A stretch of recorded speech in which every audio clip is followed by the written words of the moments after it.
Last time on The Cole Show.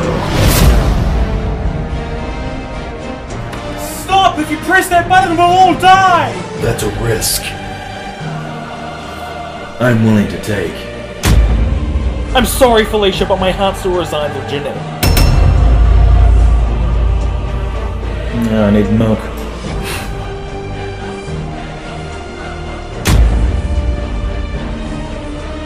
Oh, also...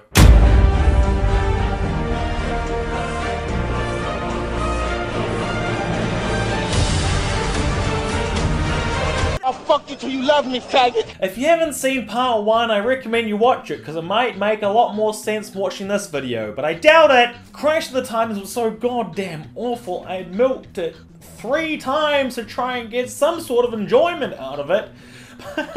Nope! And I was that much of a fucking moron in the hopes that the sequel would be better. But was it? Let's get right into the news! Or the sequel. Mind Over Mutants. After Crash of the Titans was the second best sold game of the year under Halo 3, and also being nominated for the best written game of the year award. I know games had those. I don't know how it depicts how good a game is, but okay. Radical Entertainment goes way the fuck over their heads and cashed in a check to make a sequel before reading all the hate mail. Okay, the nail in the coffin for Crash Bandicoot before the 10-year gap happened. Crash Mind Over Mutants. We start off again in that weird puppet show opening. And in this one, Cortex puts that Cortex into Madam Amberley's Academy of Evil! and Neo meets up with Embryo. I'll get to that guy later. Embryo invents a machine to control animals and turns them into mutants, cause for some reason the gun thing in the previous game wasn't plausible to keep up with the continuity of your altered version of a franchise you murdered horrifically. And we start the game off and immediately it's a lot more open world than Crash of Titans. They did a thing I wanted changed! Praise the heavens! But just wait, before you think I think that this is an improved version, the cutscenes are so bizarre. For some unknown and unnecessary reason, they're all 2D and in all different styles, from Muppets, South Park, Dragon Ball Z,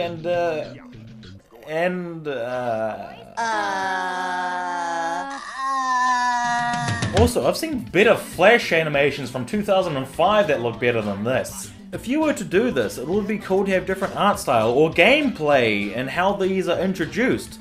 Like how Minecraft has that filter shit or how Saints Row 4 had that 2D brawler segment. Otherwise, it's totally fucking pointless. I don't get the integration of it all! Why? There's some weird running gag of butter. We'll have the best entertainment system of all time! It'll play games, watch movies, and dispense butter! And it's just really clear why they got nominated for Best Written Game of the Year. Unnecessary Star Wars gag! We're met with the plot of this game, which is Embryo and Neocortex that have an infomercial of their head mind controller thingies we saw in the start. Embryo in this game is good. He is the best transferred thing from these 2 games. They didn't fuck him up. Yes, it is I, Embryo! My name sounds like fetus.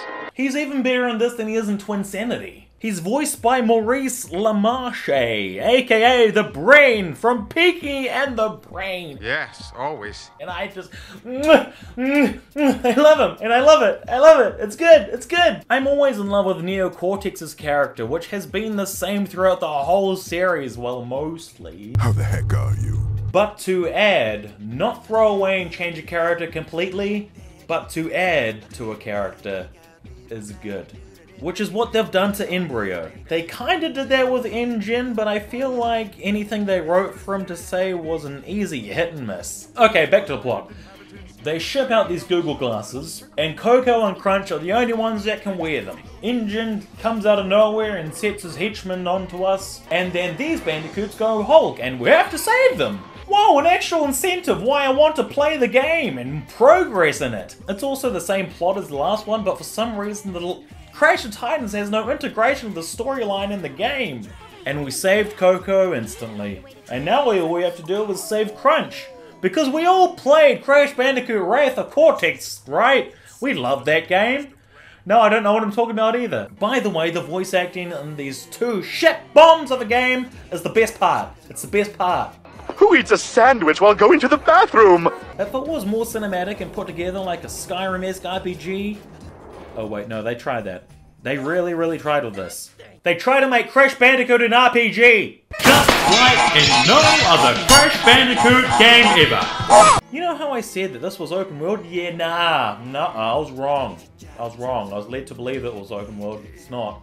This is hurtful. This is a tease of an open world. They try so hard to make this open world and have it as an RPG. Oh look, they even did a Sonic. Starting to see a lot of resemblances now. The combat's broken. It's more broken than the last one. But they added upgrades and a weird digging thing you can do. Just like in no other Crash Bandicoot game ever. It's basically the same as Titans with upgrades. The ever applauded and totally necessary Mutants are back. As much as I'm not a fan of them, they did at least upgrade them a little. But instead of leaving them behind what you've done with them, you can now put them in your pocket, so you can now make the game even more piss easy than it already is. Hang on. Radical Entertainment made this game. The same guys who made Crash Tag Team Racing. The game where you get to clash with other cars while racing, and which made the game way too easy to enjoy in the racing aspect of it at least. This is the same fucking science behind that. This is so boring. You know what else is boring? You. That's right, backtracking. There's something messed up with this, with the plot. So after we save Coco, she tells us to go to Iceland or whatever. I love me some ice levels. To do that, we've got to find this dude who tells us to go back and talk to these girls, in which were enemies in the last game, who tells us to talk to some other dude who tells us to talk to another person to find Nina in school. You circle the map a good 6 times at least to have another cutscene to tell you to go somewhere else where you just were! Which is brain staggering and brain draining. It's not fun! At least Crash of the Titans lets you progress with the map. I thought you wanted open world. It's not open world still, it just makes you think it is. You're contradicting yourself. I know, it's... Look, because I thought it was open world in the beginning, but playing through it long enough, I've realized it's not open world. They expanded the path from Titans. They threw a curveball at me. Forgive my sins as I only touched the nipple with my thumb once. Look, I'm digging myself in a hole with this shit now. It's not my fault I'm tripping over myself with this. This game has been mashed up to 2D and 3D platforming, beat 'em up, open world-ish. What genre is this game even? Don't glaze it over with adventure. No! That does not classify a game genre. Every game is an adventure, with some exceptions of course. It's a disaster clusterfuck of a game. That's the genre. I think what they tried to do was what these lovely gents are attempting to do here, and which was taking the parts of previous Crash games and putting it into one game. You have a problem when a small unprofitable group of fans that want to salvage a franchise are doing a lot better than a highly overplayed organization is at actually achieving what they wanted to achieve. Honestly, if you want to see a good Crash game being created, these guys are elite with it all. Funny dudes too. I just hope they're still making it, because I